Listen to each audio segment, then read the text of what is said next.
व्यक्ति अपने farm house पर कुछ मजदूरों को बुलवाता है और उनसे कहता है कि सेप्टिक टैंक खुदवाना है। ये मजदूर उसके फार्म हाउस में सेप्टिक टैंक खोदते हैं और जब खुदाई पूरी हो जाती है तो ये मजदूर अपना मजदूरी लेकर वहां से चले जाते हैं। जब रात होता है तो ये व्यक्ति अपने कार को उस गड्ढे के पास लाता है और उस कार के दरवाजे को खोलता है और उसमें से एक लड़की की लाश निकालता है और इस लाश को वो उस गड्ढे में डाल देता है और उस गड्ढे में ये दफन कर देता है। उस जगह को ये समतल कर देता है और समतल करने के बाद वहां पर ये घास लगा देता है ताकि किसी को इसके बारे में जानकारी न हो कि यहाँ पर कभी खुदाई की गई थी। ये घास लगाने के बाद वहां पर ये तकरीबन 9 महीने तक बड़ी आराम से ये रहता है और आजाद की जिंदगी जीता है और इस कत्ल के बारे में किसी को कानो कान खबर भी नहीं होती। इधर जो लड़की के परिवार वाले थे वो लड़की को ढूंढते हैं, तलाशते हैं, वो परेशान थे, लेकिन लड़की के बारे में कोई जानकारी नहीं मिल रही थी। ये लोग पुलिस में उसका कंप्लेन भी दर्ज कराते हैं लेकिन पुलिस इस मामले में ईमानदारी से तफ्तीश नहीं कर रही थी।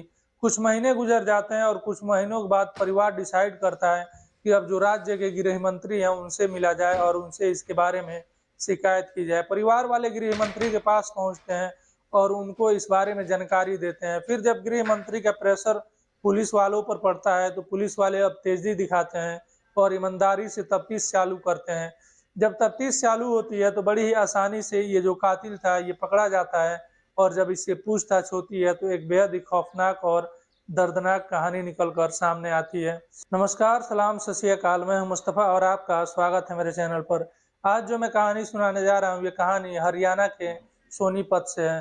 सोनीपत में एक जगह पड़ता है गुमड़ और इसी गुमड़ में एक लड़की रहती थी जिसका नाम था मोनिका। मोनिका अपने मौसी के घर रहती थी और ये मूल रूप से रहने वाली ये हरियाणा के ही रोहतक इलाके के मालंद गांव से थी और ये पढ़ाई के लिए गुमड़ में अपनी मौसी के वहाँ रह रही थी और वहीं से ये पढ़ाई कर रही थी और कोचिंग कर रही थी।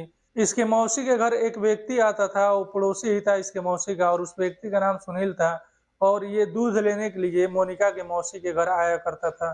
चूंकि वो पड़ोसी था तो इन दोनों की भी मुलाकातें हुई और इन मुलाकातों में ये दोनों बातचीत करने लगे और सुनील और मोनिका की बातचीत धीरे धीरे दोस्ती में बदल गई और इनकी दोस्ती धीरे धीरे प्यार में बदल गया। चूंकि मोनिका को पढ़ाई करना था और यहाँ पर वो अपने मौसी के वहाँ कोचिंग कर रही थी और उसे कनाडा जाना था पढ़ाई के लिए। 5 जनवरी 2022 को मोनिका कनाडा चली जाती है पढ़ाई के लिए और तकरीबन 17 दिन ही गुजरे थे वहाँ कनाडा में कि तभी जो सुनील था वो मोनिका के पास फोन करता है और फिर ये वापस मोनिका को कनाडा से भारत बुला लेता है। जब मोनिका भारत आती है तो इसके बारे में मोनिका के परिवार वालों को और मोनिका के मौसी के घर वालों को किसी की ये जानकारी नहीं थी कि मोनिका भारत आ चुकी है। मोनिका यहाँ पर एक हफ्ता गुजारती है और एक हफ्ते के बाद 29 जनवरी आ जाता है और 29 जनवरी को जो सुनील था और जो मोनिका थी ये दोनों आर्य समाज मंदिर में जाते हैं गाजियाबाद में और वहां जाकर ये दोनों शादी कर लेते हैं और शादी के अगले दिन ही यानी कि 30 जनवरी 2022 को ये वापस फिर कनाडा चली जाती है।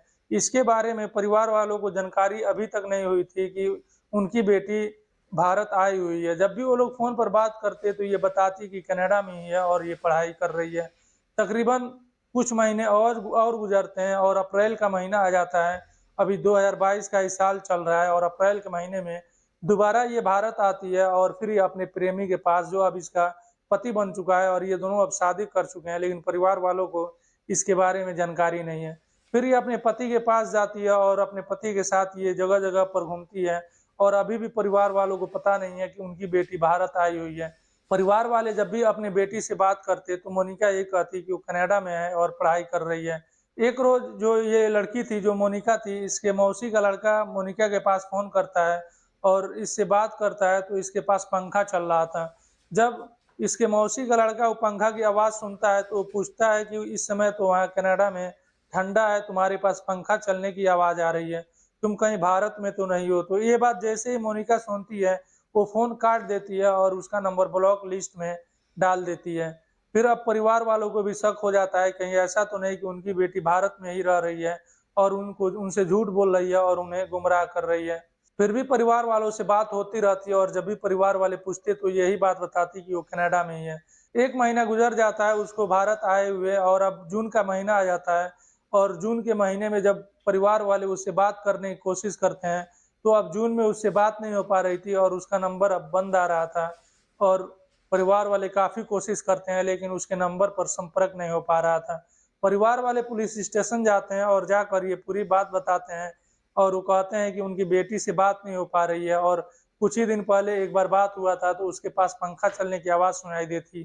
तो हमें शक है कहीं ऐसा तो नहीं कि वो भारत में ही है, तो आप लोग हमारी मदद कीजिए और हमारी बेटी को तलाशिए। पुलिस वाले भी रिपोर्ट दर्ज करते हैं और बात को टरका देते हैं रिपोर्ट दर्ज करने के बाद, और बेटी को तलाशते नहीं हैं और ईमानदारी से इस मामले में तफ्तीश नहीं करते हैं। परिवार परेशान था, एसपी से भी मिला जाता है, लेकिन एसपी से मिलने के बाद भी कोई फ़ायदा नहीं होता है। तकरीबन 3-4 महीने गुज़र जाते हैं बेटी से बात किए हुए। फिर अब परिवार के लोग हरियाणा के गृह मंत्री यानी कि अनिल विज से मिलते हैं और उनको इस बारे में जानकारी देते हैं और वो बताते हैं कि पुलिस हमारी मदद नहीं कर रही है और हमारी बेटी को नहीं तलाश रही है।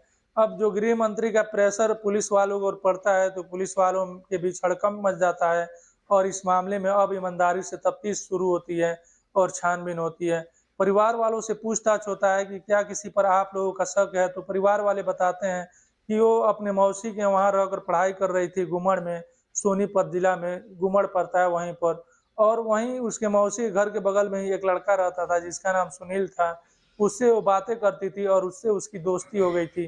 तो मुझे शक है कि कहीं ऐसा तो नहीं कि उसी ने ही मेरी बेटी को किडनैप कर लिया है और अपहरण कर लिया है। आप लोग उससे पूछताछ कीजिए तो शायद जो पूरी माजरा है वो खुलकर सामने आ जाए। अब पुलिस को एक नाम मिल जाता है सुनील का। अब पुलिस सुनील को तलाशती है, लेकिन सुनील फरार चल रहा था। कई दिन और कई महीने गुजर जाते हैं और सुनील नहीं पकड़ा जाता है। तकरीबन 9 महीने गुजर जाते हैं और अब 2023 का अप्रैल का महीना आ जाता है। अप्रैल के महीने में पुलिस सुनील को गिरफ्तार कर लेती है और ये मुजफ्फरनगर से पकड़ा जाता है और इसे गिरफ्तार करने के बाद पुलिस स्टेशन लाया जाता है और पुलिस इससे पूछताछ करती है। जब पुलिस इससे पूछताछ करती है तो शुरू में तो ये पुलिस को गुमराह करने की कोशिश करता है, लेकिन जब पुलिस सख्त होती है तो ये टूट जाता है और जो पूरी कहानी थी पुलिस के सामने बयान कर देता है। ये बताता है कि हम दोनों आर्य समाज में शादी कर चुके थे और इसके बारे में उसके परिवार वाले यानी कि जो मोनिका के परिवार वाले थे उनको जानकारी नहीं थी। और यही बताता है कि वो बीच में 2 बार कनाडा से भी आ चुकी थी, लेकिन परिवार वालों को इसके बारे में भी वो जानकारी नहीं थी कि उनकी बेटी भारत में ही है। सुनील बताता है कि जब दोबारा मोनिका कनाडा से भारत आई अप्रैल के महीने में, तो हम दोनों काफ़ी एक-दूसरे के साथ समय बिता रहे थे और एक-दूसरे के साथ रह रहे थे।